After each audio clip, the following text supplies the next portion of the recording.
Hi எல்லோரும் எப்படி இருக்கீங்க? இந்த பூ பார்த்தீங்களா?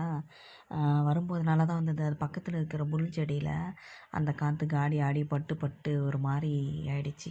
இன்றைக்கி இந்த பூ பார்க்க ஒரு மாதிரி கஷ்டமாக போச்சு. சரி அதான் அவங்களோட ஷேர் பண்ணலான்னு எடுத்தேன்.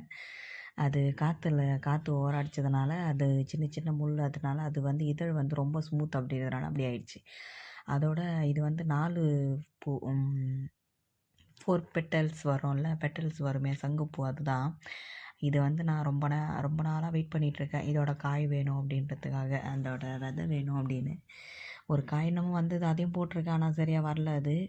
பூ அதுக்காகவே பூ பறிக்காமையும் விட்டுட்டேன். ஆனாலும் அப்படி தான் இருக்குது. என்ன பண்ணுறது? இது வந்து நான் வந்து என் ஹஸ்பண்ட் கிட்ட சொல்லியிருந்தேன். சரி ஜார் ஒன்று வாங்கிட்டு வா அப்படின்னு வாங்கிட்டு வாங்க அப்படின்னு சொல்லிட்டு. இது வந்து 1.5 கிலோ பிடிக்கும். ஒரே ஜார் தான் வாங்கிட்டு வந்திருந்தாரு. ஒரே மாதிரி பேரில் 2 வாங்கிட்டு வந்து சொன்னேன். 1 தான் வாங்கிட்டு வந்திருந்தாரு. ஆனால் பார்க்க நல்லா இருந்தது. உங்களுக்கு எப்படி இருக்குன்னு மறக்காமல் கமெண்ட் பண்ணுங்கள். அதோட இட்லி மாவு வந்து நான் கருப்பு உளுந்து போட்டிருக்கேன். அதனால தான் இப்படி வரும். அது இட்லி வந்து சாஃப்டாக வர்றதுக்கு நான் உங்களுக்கு ஒரு ட்ரிக் தான் சொல்ல போகிறேன். ஒரு மாதிரி ரொம்ப தண்ணியாக ரொம்ப கட்டியாக கலக்கக்கூடாது. ஒரு மாதிரி தண்ணியாக தான் கலக்கணும். தண்ணியாக கலந்தால் தான் கரெக்டாக உப்பி வரும். காலையில் எழுந்து நல்லா தண்ணியாக நல்லா கலக்கி விடணும். ஒரு 2-3 மினிட்ஸ் அப்படி கலக்கி விட்டிங்கன்னா காலையில் இந்த மாதிரி புசு புசுன்னு வரும். இந்த மாதிரி புசு புசுன்னு வரும்போது மறுபடியும் கலக்காமல் அப்படியே எண்ணெய் போட்டு பிளேட்டில் ஊற்றி வச்சுருங்க. சூப்பராக மெத்து மெத்துன்னு இருக்கும்.